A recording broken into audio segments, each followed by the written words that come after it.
Saudi আরবের মক্কায় পবিত্র গ্রান্ড মসজিদ এলাকায় হার্ট অ্যাটাক আক্রান্তদের দ্রুত বিশেষ চিকিৎসা দেওয়ার ব্যবস্থা চালু হয়েছে। এর লক্ষ্যে সেভ হার্ট জোন নামে চিকিৎসা ব্যবস্থা চালু করা হয়েছে। মক্কা হেলথ ক্লাস্টারের উদ্যোগে এই প্রকল্প বাস্তবায়ন করা হয়েছে এবং এর পূর্ণাঙ্গ পরিচালনার দায়িত্বে রয়েছে কিং আবদুল্লাহ মেডিকেল সিটি। আরব নিউজের খবরে এ তথ্য জানা গেছে। এই উদ্যোগের মূল লক্ষ্য হৃদরোগজনিত জরুরি পরিস্থিতিতে দ্রুত সাড়া দেয়া এবং আক্রান্ত রোগীকে তাৎক্ষণিক চিকিৎসা নিশ্চিত করা। বিশেষ করে রমজান ও হজ মৌসুমে যখন বিপুল সংখ্যক মুসল্লি ও ওমরা পালনকারী গ্রান্ড মসজিদে সমবেত হন, তখন দ্রুত চিকিৎসা সেবা নিশ্চিত করাই এ উদ্যোগের প্রধান উদ্দেশ্য।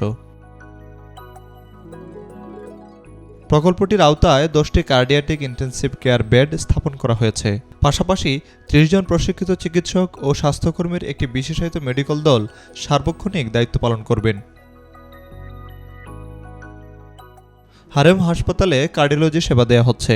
এর মাধ্যমে হৃদরোগে আক্রান্ত রোগীদের দ্রুত পরীক্ষা ও প্রয়োজনীয় চিকিৎসা নিশ্চিত করা সম্ভব হবে। এমনকি গুরুতর রোগীদের জন্য উন্নত যান্ত্রিক সহায়তাও রাখা হয়েছে।